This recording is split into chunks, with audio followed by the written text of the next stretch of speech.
Hello students, welcome back again. आज की class में हम करेंगे पोलर इक्वेशन ऑफ कॉनिक।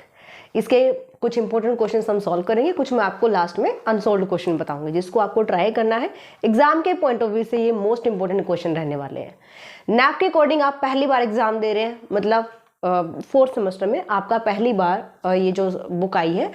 इससे पहले जो पुराने सिलेबस के स्टूडेंट हैं उनके लिए भी इंपॉर्टेंट क्वेश्चंस अवेलेबल हैं। मैं आपको बार बार बताती हूँ, अगर आप भी ये क्लास देख रहे हो तो न्यूएरा मैथ्स एप्लीकेशन डाउनलोड कर लीजिए और पुराने सिलेबस के अकॉर्डिंग जो कोर्सेज हैं या फिर न्यू सिलेबस के अकॉर्डिंग कोर्सेज है वहाँ पर फ्री ऑफ कॉस्ट आप इंपॉर्टेंट क्वेश्चन देख सकते हो। आज की क्लास में हम करने वाले हैं polar equation of conic. Important topic है और ये टॉपिक आपको ग्रेजुएशन के नहीं बल्कि आफ्टर ग्रेजुएशन भी काम आने वाला है। तो इसको अच्छे से समझिएगा, अच्छे से करिएगा और इसमें जो इंपॉर्टेंट क्वेश्चंस बन सकते हैं वही सिलेक्टेड क्वेश्चन मैं आपके लिए लेकर आई। ठीक है, अगर वीडियो आपको अच्छा लगता है तो प्लीज लाइक और शेयर जरूर कर दिया कीजिए। चलिए स्टार्ट करते हैं। फर्स्ट क्वेश्चन क्या कहता है भाई, find the condition that the line L by R A cos theta plus B sin theta may be tangent to the conic। इस कॉनिक के क्या हो, टेंजेंट लाइन हो। तो सबसे पहले समझ लो पोलर इक्वेशन ऑफ कॉनिक क्या मतलब है इसका। हमने कार्टेशियन इक्वेशंस पढ़ी हैं, क्या होता है ये, सेंटर लेकर चलते हैं।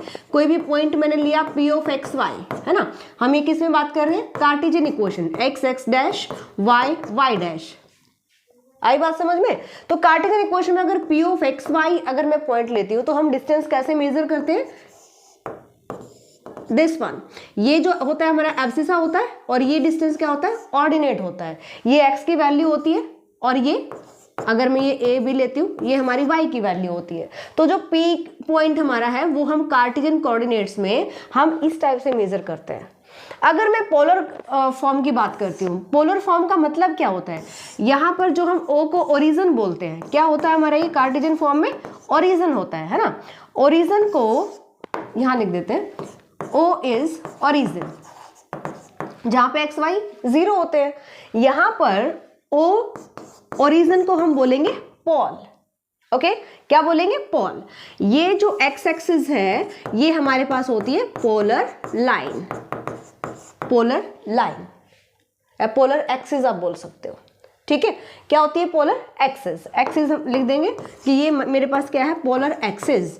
पोलर एक्सिस का मतलब ये होता है, जैसे मैंने यहाँ पे आपको बताया कि P पॉइंट का डिस्टेंस कार्टेशियन एक्स जो हमारा फॉर्म होती है उसमें हम कैसे मेजर करेंगे। और अगर आपको यहाँ पे P पॉइंट दे दिया जाए और कहे कि पोलर फॉर्म में आप यहाँ पे डिस्टेंस मेजर करो तो हम कैसे करते हैं भाई, O से P का जो डिस्टेंस होता है, O से P का जो डिस्टेंस होता है वो हम लेकर चलते हैं R, है ना। और ये लेकर चलते हैं भाई थीटा जो है वो एंगल है OP और पोलर एक्सिस के बीच में। थीटा क्या लिया मैंने, एंगल लिया किसके बीच में, OP लाइन और OX लाइन। OX लाइन को क्या कहेंगे, पोलर एक्सिस। OP लाइन को क्या कहेंगे, रेडियस वेक्टर। OP हमारे पास क्या है यहाँ पे, OP इज रेडियस वेक्टर, है ना। OP is radius vector. तो P का कोऑर्डिनेट क्या बोला जाएगा यहाँ पे, P of R theta. R मतलब distance from origin to P, ठीक है, और थीटा मतलब जो OP लाइन OX के साथ एंगल बनाती है। अगर यही OP लाइन इधर आ जाए, अगर यहाँ पे मैंने P डैश ले लिया, ये रेडियस वेक्टर OP और OP डैश रेडियस वेक्टर, ये भी तो रेडियस वेक्टर ही है ना। तो इसका जो एंगल रहेगा वो हम इस टाइप से पॉजिटिव डायरेक्शन में मेजर करेंगे, है ना, पॉजिटिव डायरेक्शन में मेजर करेंगे। तो ये कितना हो जाएगा भाई, ये तो हो गया पाई और ये कितना है थीटा। सो ये टोटल एंगल हो जाएगा पाई प्लस थीटा। इसको हम क्या कहते हैं, पोलर एंगल, पोलर एंगल। ठीक है, ये OP डैश के लिए कितना हो जाएगा, पाई प्लस थीटा हो जाएगा। OP dash radius vector, OP is also called the radius vector. समझ में आ गया। तो ये होती है पोलर फॉर्म। यहाँ पर P डिस्टेंस अगर मुझे मेजर करना है तो मैं इस टाइप से मेजर करती हूँ। इसके कोऑर्डिनेट होते हैं R थीटा, R डिस्टेंस होता है O से P का और थीटा एंगल होता है जो रेडियस वेक्टर पोलर एक्सिस के साथ एंगल बनाती है। कार्टेशियन फॉर्म में इस टाइप से हम मेजर करते हैं। ठीक है, यहाँ पर बहुत बहुत सारे आर्टिकल्स आपके पास रहेंगे। Polar equation of conic chapter में आप देखिएगा ना, तो बहुत सारे आर्टिकल्स हैं, छोटे छोटे आर्टिकल्स हैं, उन सबको आपको करना है। कोई भी आर्टिकल सर्कल पर based he I think 7 to 10 articles हैं, तो सारे आपको करने पड़ेंगे, बिल्कुल अच्छे से करना है भाई। शॉर्ट क्वेश्चन में भी आ सकते हैं, लॉन्ग क्वेश्चन में भी। अब ये कितना ईजी क्वेश्चन देखिए, find the condition that the line L/R equals to A cos theta plus B sin theta may be tangent to the conic. इस कॉनिक की जो है वो टेंजेंट लाइन होगी, ये हमें प्रूव करना है। सॉरी, कंडीशन हमें बतानी है कि क्या कंडीशन होगी भाई, कि ये इसकी पोलर लाइन हो, टेंजेंट लाइन हो। ठीक है, तो कैसे बताएंगे, यहाँ पे हम कैसे बताएंगे, हमारे पास कॉनिक गिवन है,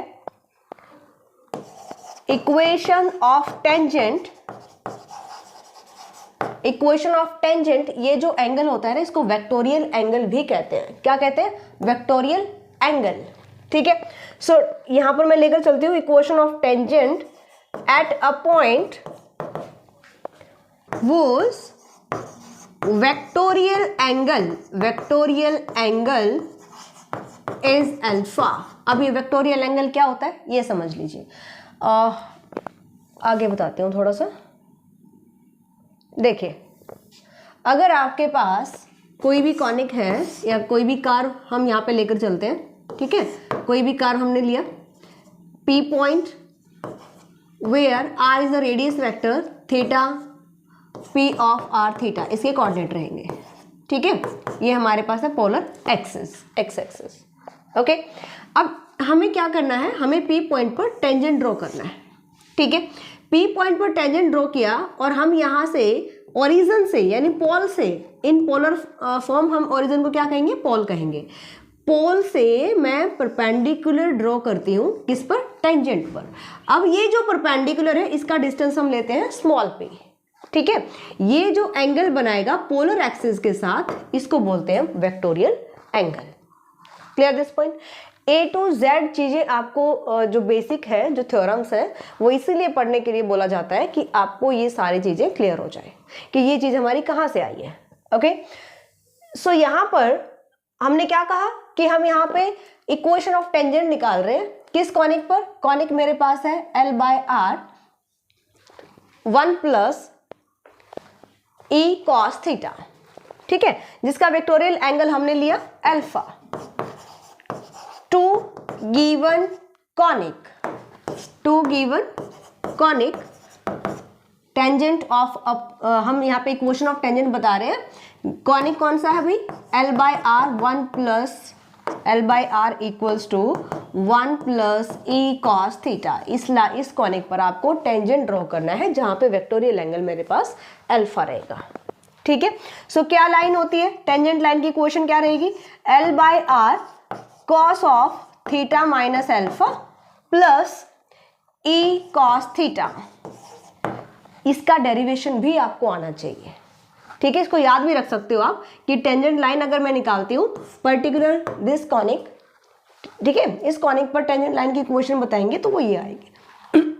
ठीक है, तो हमें यहाँ पे कंडीशन बतानी है कि कंडीशन क्या रहेगी, और यहाँ पे कहता है कि अगर ये टेंजेंट लाइन है इस कॉनिक की तो कंडीशन बताओ। तो मैंने क्या करा, मैंने इस कॉनिक पर एक टेंजेंट लाइन यहाँ पे फाइंड आउट कर ली। किसी भी पॉइंट पर अगर मैं टेंजेंट लाइन निकालती हूँ तो वो मेरे पास ये लाइन आएगी। ओके, इसको ले लेते हैं equation number first. Alright, L/R is equals to, open कर लीजिए इसको, cos theta into cos alpha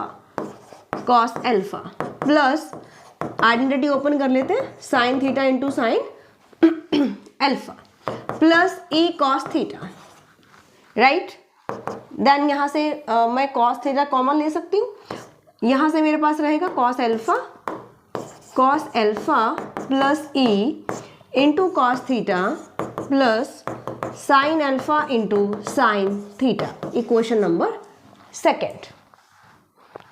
okay, मैंने यहाँ पे थोड़ा सा इसको सॉल्व कर लिया, या फिर इसको इसी को ले लेते हैं, हम इसको रहने देते हैं इक्वेशन सेकंड लेने को, हम इसको फर्स्ट ले लेते हैं, ये तो सेम ही है, हमने इसी को सॉल्व किया है। ठीक है ना, इसी को सॉल्व किया, इसको इक्वेशन फर्स्ट ले लो, और जो गिवन हमारे पास है, given that line L by R equals to क्या गिवन था भाई, L by R A cos theta plus B sine theta, A cos theta plus B sine theta is a tangent line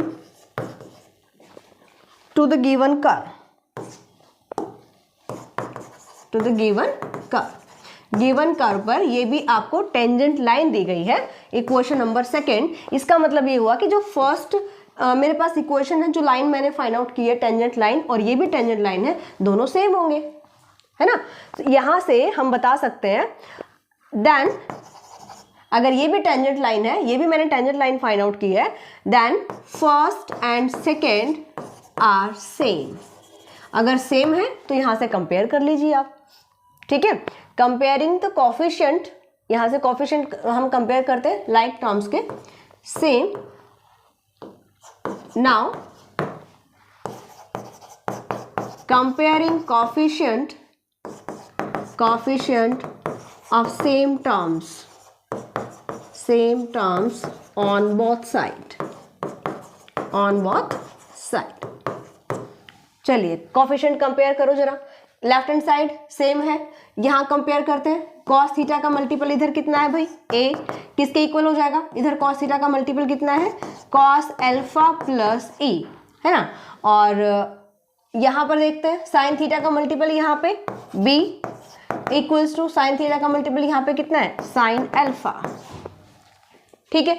alpha हमने लिया था विक्टोरियल angle, हमने खुद assume किया था, इसका मतलब मुझे इसको एलिमिनेट करना पड़ेगा।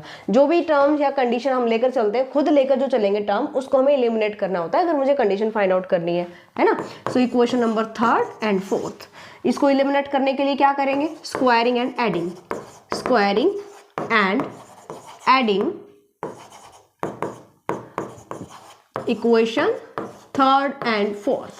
So we get a square plus b square is equals to, अगर मैं स्क्वायरिंग और एडिंग करती हूँ ना तो कॉस अल्फा मेरे पास इधर रहना चाहिए भाई। इसका मतलब मुझे थोड़ा सा इसको सॉल्व करना पड़ेगा। इसको ना डायरेक्ट मत करो, इक्वेशन 3 को आप ऐसे लिखो, a minus E equals to cos alpha. अगर मैं ई को इधर ही रखती हूँ ना तो जब स्क्वायर करेंगे तो a प्लस बी का होल स्क्वायर कोस अल्फा फिर से रहेगा यहाँ पे, फिर मुझे वैल्यू पुट करनी पड़ेगी यहाँ से, तो लेंथ ही बनेगा। इससे अच्छा तो मैं इसको इधर ही शिफ्ट कर लेती हूँ और इक्वेशन नंबर थर्ड ये ले लेती हूँ। अब स्क्वायरिंग और एडिंग कर दीजिए, ये आ जाएगा a minus E square plus B square, right hand side cos square alpha plus sine square alpha, और ये क्या हो जाएगा, 1 हो जाएगा। तो ये कंडीशन आ गई मेरे पास finally, a minus E square plus b square equals to 1. This is the condition for line to be tangent to the given curve. अगर ये लाइन हमारे पास टेंजेंट लाइन है इस कर्व की, तो कौन सी कंडीशन आएगी, जो हमारे पास लास्ट में है ना। चलिए नेक्स्ट देख लेते हैं।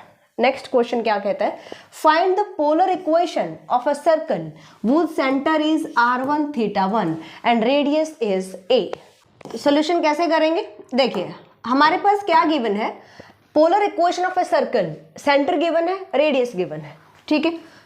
ये मैं ले लेती हूं, दिस इज पोलर एक्सिस। मेरे पास एक सर्कल है यहाँ पे, इसका सेंटर क्या है भाई, सेंटर है r1 थीटा 1। r1 थीटा 1 का मतलब ये अगर मैं मीट कर लेती हूँ सेंटर से, तो ये मेरे पास डिस्टेंस रहेगा r1 और एंगल कितना बनेगा, थीटा 1 बनेगा, ठीक है। यहाँ से ये मैं c सेंटर ले लेती हूँ, दिस, ओके। इक्वेशन निकालने के लिए हमें क्या करना पड़ेगा, इक्वेशन निकालने के लिए मुझे एक पॉइंट यहाँ पे लेना है। मैं P पॉइंट ले लेती हूँ, let P R theta. P point मैंने लिया कहाँ पर, सर्कल पर, राइट। और इसको मीट कर दीजिए, मैंने इसको मीट किया और PC लाइन को भी मीट कर दीजिए, ठीक है। P ऑफ आर थीटा मतलब इसका जो डिस्टेंस है P और O और P का, ये R है और ये डिस्टेंस मेरे पास R1 है, और OX के साथ OP लाइन कितना एंगल बनाती है, थीटा। ये कंप्लीट एंगल, ध्यान दीजिएगा, ये कंप्लीट एंगल कितना है भाई, थीटा है। कहाँ लिखे इसको, यहाँ लिख देती हूँ, आई बात समझ में। अब अगर मैं ये वाला एंगल फाइंड आउट करूँ तो आ जाएगा, पूरा एंगल है थीटा, ये है theta 1, so theta minus theta 1। Clear, यहाँ तक क्लियर है। चलो अब इक्वेशन कैसे बताएंगे हम। मैंने यहाँ पे कहा कि P ऑफ R थीटा हम एक पॉइंट लेकर चले हैं, be any point on circle, then एक ट्रायंगल बन रही है आपके पास, देन ट्रायंगल OPC ट्रायंगल में हम यहाँ पर ये एंगल मुझे पता है, कोसाइन फॉर्मूला अप्लाई कर सकते हैं। मैं यहाँ पे किसी भी ट्रायंगल में अगर आप कोसाइन फॉर्मूला अप्लाई करते हैं तो ये साइड ABC जो हम लेकर चलते हैं, ये एंगल मेरे पास ये होता है ABC, ठीक है, A angle, B angle, C angle, ये आप ट्रिग्नोमेट्री में पढ़ चुके हो, ठीक है। यहाँ पर अगर मैं फाइंड आउट करती हूँ OPC में ट्रायंगल में, तो हमें क्या मिलेगा भाई, बाय कोसाइन फॉर्मूला। कैसे फाइंड आउट करेंगे, कॉस ऑफ एंगल कौन सा ले, ये वाला, ये एंगल पता है मुझे, POC, angle POC is equals to angle POC। अगर आप निकाल रहे हो कौन कौन सी लाइन बना रही है इसको, OC एंड OP और OC लाइन से ही मिलके बन रहा है ना ये, तो यहाँ पर क्या फॉर्मूला होता है, OC square plus OP square minus इसके सामने वाली side PC square divide bye, square में चलेगा 2 टाइम जो भी लाइन इसको फॉर्म कर रही है OC इंटू OP, ये होता है कोसाइन फॉर्मूला, ठीक है। यहां से देखिएगा जरा, कॉस ऑफ एंगल की वैल्यू क्या है, theta minus θ1 is equals to OC square, OC distance कितना है R1 square plus OP square distance कितना है भाई, ये है R स्क्वायर माइनस PC क्या है, रेडियस कितनी है A रेडियस गिवन है, ठीक है, minus A square divide bye 2 time R1 into R। यहां तक क्लियर। अब हमें यहाँ पे क्या बताना है, इक्वेशन ऑफ सर्कल, तो इसको आप सॉल्व कर लीजिए, क्रॉस मल्टीप्लाई करो और यहां से आ जाएगा मेरे पास equation of circle, R1 square plus R square, इसको इधर शिफ्ट कर लो, क्रॉस मल्टीप्लाई करेंगे और minus A square equals to 2R1 into R cos of theta minus θ1। इसको आप लिख सकते हो R स्क्वायर माइनस इस टर्म को इधर शिफ्ट कर लो, 2R1 cos of theta minus θ1, this is quadratic in R यहाँ पे वेरिएबल है, ठीक है, R क्या रहेगा, वेरिएबल रहेगा, प्लस कांस्टेंट टर्म क्या रहेगी, R1 square minus A square equals to 0। ये आपके पास आ जाएगी which is equation of circle. अगर आपको सर्कल इस टाइप से गिवन है कि भाई इसकी रेडियस गिवन है, सेंटर गिवन है, तो ये इक्वेशन हमारे पास आती है, इक्वेशन ऑफ सर्कल, ठीक है। नेक्स्ट क्वेश्चन देखते हैं। नेक्स्ट क्वेश्चन क्या कहता है, if P S P dash Q S Q dash B any two focal chords of a conic which are perpendicular, 2 focal chord आपको गिवन है, परपेंडिकुलर इसका मतलब हमारे पास क्या है, पैराबोला है ना, देन प्रूव दैट, ये कंडीशन आनी चाहिए 1/SP into SP dash plus 1/SQ into SQ dash equals to constant, ये हमें प्रूव करना है, ठीक है। तो यहाँ पर सिंपल सी चीज़ है, हम यहाँ पे फोकल कॉर्ड्स लेकर चल रहे हैं। अगर मैं ये लेती हूँ, हमारे पास ये है parabola and this is the focus of parabola, ठीक है। तो फोकल कॉर्ड्स मुझे लेना है, फोकल कॉर्ड्स जो परपेंडिकुलर है आपस में, जो आपस में 90 डिग्री एंगल बनाती है, ओके। ये S फोकस हो गया, P डैश एक फोकल कॉर्ड लिया, Q dash second focal cord, okay. यहाँ पर हमें ये बताना है कि अगर परपेंडिकुलर है तो ये कंडीशन हमारी सेटिस्फाई होनी चाहिए।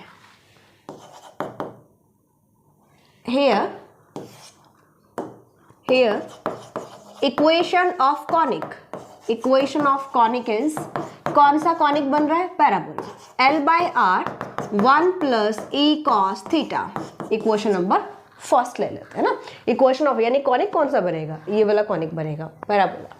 अब यहाँ पर जो कि पोलर फॉर्म होती है ना, पैराबोला की क्या होती है, पोलर फॉर्म होती है, इसका डेरिवेशन भी बहुत इंपॉर्टेंट है, डेरिवेशन कोई मत छोड़ना आप, हर एक डेरिवेशन आपको करना चाहिए, ठीक है। तो यहाँ से पॉइंट्स के कोऑर्डिनेट्स निकाल लीजिए, let alpha be vectorial angle then coordinates of coordinates of P, P dash, Q, Q dash R, क्या क्या कोऑर्डिनेट्स बनेंगे देख लेते हैं यहां से। देखिए ये एंगल हमने कहा विक्टोरियल एंगल इज अल्फा, यानी कि ओपी जो है वो ओ एक्स लाइन के साथ कितना एंगल बनाती है, अल्फा एंगल बनाती है। डिस्टेंस कितना है, S P, S P distance alpha angle, ये हो गया पी का कोऑर्डिनेट। डिस्टेंस हमें एस पी ही रखना है, मुझे एस पी को एस पी ही रखना है, R1 R2 R3 R4 assume कर सकते हो, बट लास्ट में मुझे यही लेकर आना है ना। तो एस पी का कोऑर्डिनेट हो गया S P distance and with angle alpha. आगे चलते हैं, क्यू का कोऑर्डिनेट अगर मैं फाइंड आउट करती हूँ, सो इसका जो डिस्टेंस है एस क्यू, एंगल कितना बनेगा 90 डिग्री प्लस अल्फा, यानी कि π/2 प्लस अल्फा। पी डैश के कोऑर्डिनेट निकालिए, P dash distance is S P dash. अगर आप पॉजिटिव डायरेक्शन में डिस्टेंस लेते हो, अगर डिस्टेंस को पॉजिटिव लेते हो, मतलब आई थिंक मतलब मैं बताना चाह रही हूँ यहाँ पे आपको कि अगर डिस्टेंस पॉजिटिव लिया हमने तो एंगल एंटी क्लॉकवाइज मेजर करेंगे, मतलब एंगल मेरे पास ये वाला आ जाएगा कंप्लीट। तो कितना बनेगा पाई plus alpha and Q dash, S Q dash, इसके कोऑर्डिनेट देखिए, क्यू डैश के कोऑर्डिनेट आएंगे एस क्यू डैश, एंगल देखिए यहाँ से मैंने इसको डिस्टेंस को पॉजिटिव लिया है तो कंप्लीट ये वाला angle, okay, pi plus π/2 plus alpha, यानी कि 3π/2 प्लस अल्फा, इनके कोऑर्डिनेट्स आ जाएंगे। ओके, सो कोऑर्डिनेट्स क्या मिले भाई हमें, कोऑर्डिनेट्स आर पी के हैं S P alpha, Q S Q π/2 plus alpha, और पी डैश की coordinate S P dash pi plus alpha and S Q dash 3π/2 plus alpha respectively, हर एक जो पॉइंट्स के कोऑर्डिनेट्स रहेंगे। अब जरा देखिए ये पॉइंट कहाँ पर लाई कर रहे हैं, P Q, P dash Q dash कहाँ पर है, कॉनिक पर, पैराबोला पर। As P P dash Q Q dash lie on parabola या कॉनिक फर्स्ट आप लिख सकते हो, ऑन कॉनिक, क्योंकि इसकी इक्वेशन हम बता चुके हैं, कॉनिक फर्स्ट, तो सारे पॉइंट्स इसको सेटिस्फाई करेंगे। So therefore we can write R क्या होता है, आर डिस्टेंस, जो पोलर डिस्टेंस हम लेकर चलते हैं, है ना। तो यहाँ से आ जाएगा L डिवाइड बाय डिस्टेंस। देखिए यहाँ से अगर मैं P का कोऑर्डिनेट यहाँ पे लेकर चलूँ कि P इसको सेटिस्फाई करेगा, तो डिस्टेंस कितना है S P equals to 1 plus A cos theta की वैल्यू क्या हो जाएगी, एंगल देखो यहाँ पे, एंगल क्या है अल्फा, ठीक है। तो जब कोई पॉइंट सेटिस्फाई करता है कॉनिक फर्स्ट को, तो आर को हम चेंज करेंगे डिस्टेंस में, जो कि मैं यहाँ पे एस पी लेकर चली हूँ, थीटा को चेंज करेंगे जो एंगल बना रहा है alpha angle. Clear, equation number second, first ले चुके हैं। नेक्स्ट क्यू पॉइंट जब सेटिस्फाई कर रहा है, क्यू पॉइंट के लिए चलिए S Q equals to 1 plus E cos π/2 plus alpha, equation number third. Next चलते हैं, L divide by S P dash equals to 1 plus E cos of pi plus alpha, equation number fourth. और L divide by S Q dash is equals to 1 plus E cos of 3π/2 plus alpha, equation number fifth. इसको थोड़ा सा आप simplify कर सकते हो, सबको क्या करना है मुझे देखिए, जो प्रूव करना है ना वही लेकर चलेंगे। 1/SP into S P dash, तो हम क्या करेंगे, हम यहाँ से सेकेंड और फोर्थ को मल्टीप्लाई कर लेंगे, है ना, और ऐड कर देंगे फिर थर्ड और फिफ्थ की मल्टीप्लाई में। हमने करा प्लस थर्ड इंटू फिफ्थ, कर लेते हैं। L divide by S P into L divide by S P dash equals to 1 plus E cos alpha, यहाँ से कीजिए सॉल्व, इसको थोड़ा सॉल्व कर ले साथ साथ, और pi plus alpha, second quadrant cos negative, no change, 1 minus E cos alpha, right. अच्छा ऐड भी करना था भाई, हम इसको ऐड भी कर लेते हैं, यहाँ पे कर रही हूँ L by S P into L by S P dash, left hand side इसको ऐड करना है मुझे, L by S Q into L by S Q dash equals to, हमने सेकेंड और फोर्थ को मल्टीप्लाई किया, अब ऐड करेंगे किसके साथ, multiplication of third and fifth की right hand side, 1 plus E π/2 plus alpha, कौन सा, अच्छा ओ माय गॉड, ये भाई pi plus alpha is third quadrant, third में भी कॉस नेगेटिव होता है, ये मैंने थोड़ा सा गलत बोल दिया, सेकंड नहीं थर्ड क्वाड्रेंट है ना, थर्ड में भी कॉस नेगेटिव जाएगा, यहाँ पर सेकंड क्वाड्रेंट में जाएगा, सेकंड में कॉस नेगेटिव होता है बट चेंज हो जाएगा, ये आ जाएगा मेरे पास 1 minus E sine alpha multiply by, यहाँ से चलते हैं 1 plus E cos 3/2 plus alpha 3 pi by 2 plus fourth quadrant, fourth में कॉस पॉजिटिव और चेंज हो जाएगा क्योंकि पाई बाय 2 का मल्टीपल है, सो साइन अल्फा ये आ जाएगा।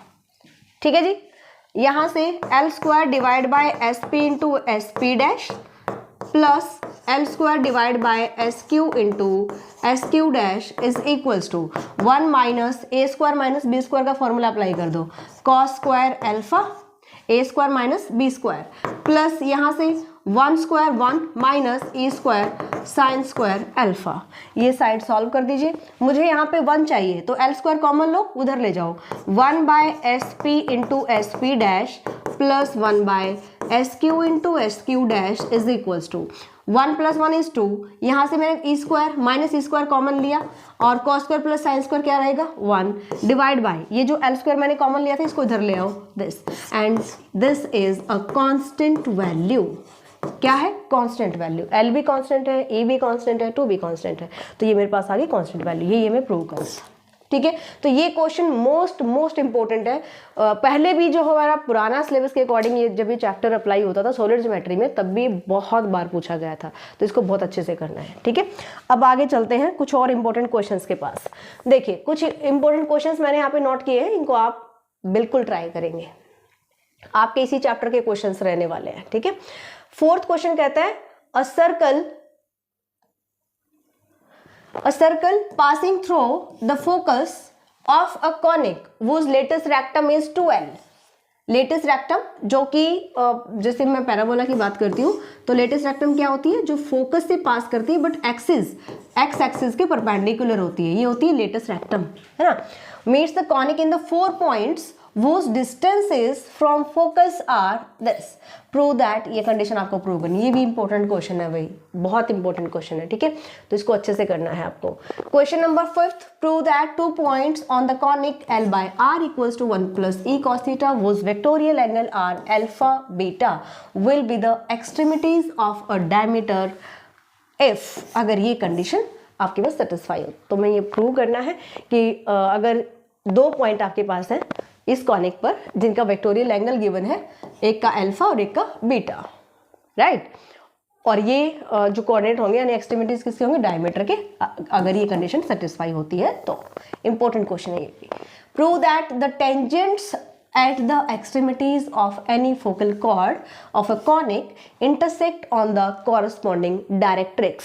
तो पूरा का पूरा ना पैराबोला पर ही बेस्ड है, ये पूरा पैराबोला को आपको पोलर फॉर्म में कैसे ट्रेस करना है ये भी बहुत इंपॉर्टेंट है। Okay, question number 7, prove that the equation of the locus of foot of the perpendicular from the focus to the conic L by R equals to 1 plus E cos theta on any tangent to it is this। ये क्या आएगा, ये आएगा r square into e square minus 1 minus 2 l into r, l e ये e है भाई, into नहीं l e into r cos theta plus L square equals to 0। Discuss the particular case when e equals to 1। अगर ये ई 1 हो जाता है, this ई अगर ये 1 हो जाता है तो आप उस केस को भी डिस्कस कीजिए।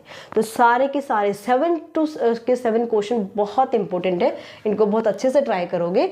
यहाँ तक क्लास को देखा है तो प्लीज़ लाइक और शेयर जरूर कर दिया कीजिए। और इन सब के अगर सोल्यूशन अगर आप सोच रहे हैं कि इनके सबके सोल्यूशंस कहाँ मिलेंगे तो पूरा सिलेबस मैं आपको करवा रही हूँ न्यूएरा मैथ्स एप्लीकेशन पर, आप वहाँ पर कोर्स को चेक कर सकते हैं। एक एग्जाम्पल वहाँ पे आपको मिलेगा, एक्सरसाइज के क्वेश्चंस के सॉल्यूशंस मिलेंगे। अगर कोई प्रॉब्लम आती है तो आप मेरे साथ शेयर कर सकते हैं, डिस्कस कर सकते हैं। मिलते हैं नेक्स्ट क्लास में, बाय, टेक केयर।